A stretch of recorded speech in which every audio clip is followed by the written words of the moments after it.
Mr. Speaker, I thought I would give a conference committee budget update, but before I do that, because it's not a very long update, I thought I would comment a little bit about, I guess, some of the press clippings I've read over the weekend and some of the speeches on the floor. And the gentleman from Henry throws his hands up, and his was the first I was going to quote.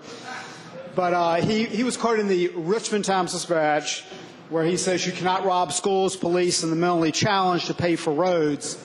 The gentlewoman from Richmond was much nicer in her editorial, but said essentially the same thing. And I think we heard 2 or 3 floor speeches to the same effect. And I guess I've sort of been taught if you keep letting someone say something, it eventually sticks. So I want to remind the House of a few things before I get to my conference committee update. First of all, I thought that Budget Day was interesting because that $150 million in transportation was spent a lot more than $150 million. As a matter of fact, my math had it spent about $205 million, and it was spent for everything known to man, including public television. But let me remind you, the key to the whole transportation debate is this. The $150 million, basically recall, is on balances from 2010, and it is on, of course, 2/3 of the surplus. And I've said this over and over again, you cannot spend that on reoccurring expenditures like the per pupil amount in the Senate. So that's just factually not true. If you look at section 2.21514 of the code, it already requires that balances not required to pay outstanding bills be used for non-recurring activities. So let's dispel the myth that you can even spend that money for those items. And I also found it extremely interesting that when the Senate budget came over, which seemed to have all that spending, that the other side, some members of the other side, seemed to crave.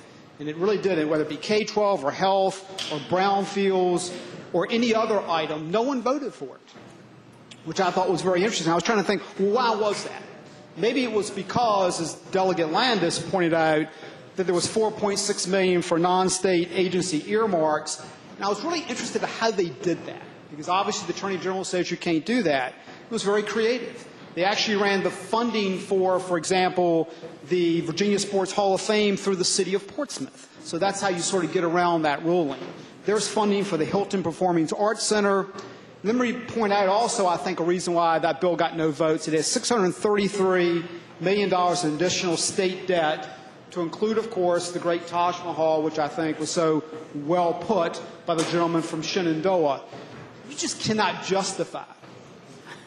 Oh, you cannot justify building a building in these times for a group of folks that basically are there 2 months out of the year. Let me also remind you, there's no money for the accelerated sales tax fix. It has almost no money for rainy day fund. And I've said this over and over again. If you take all that spending in the Senate, it will take 2% revenue growth next year to just get us even. Remember, we have K-12 re-benchmarking, we have Medicaid, we have the rainy day fund. And let's be honest what's going on here. It's an election coming up. Spend the money now. You get credit. All the groups love you. And then you leave Governor McDonnell with the problem in a year. So he's got basically 2 choices. He can cut a lot of that spending that you put in there, or he can raise taxes. And I think if you look at a lot of the rhetoric, that's exactly what the intent is. But let's get to the conference. Conference is about compromising. And we felt very strongly about our structural balanced budget, and we've articulated that. And of course, they feel very strongly about their spending. So I want to inform the House that we've made what I consider an extremely fair offer that, if accepted, I think might get us out of here early. And that is a 50-50 offer. That's what compromise is about. We said the following. We'll take basically 50% from our one-time savings and put it towards your spending. You take 50% from your spending and you put it towards the structural pieces like AST and rainy day. Let's agree on the money amount, and then we can work down on how that's basically spent. That's extremely fair. We're waiting for a response from the Senate. Hopefully, if they go along, we can break this logjam and be out of here maybe even a day early, Mr. Speaker. Thank you very much.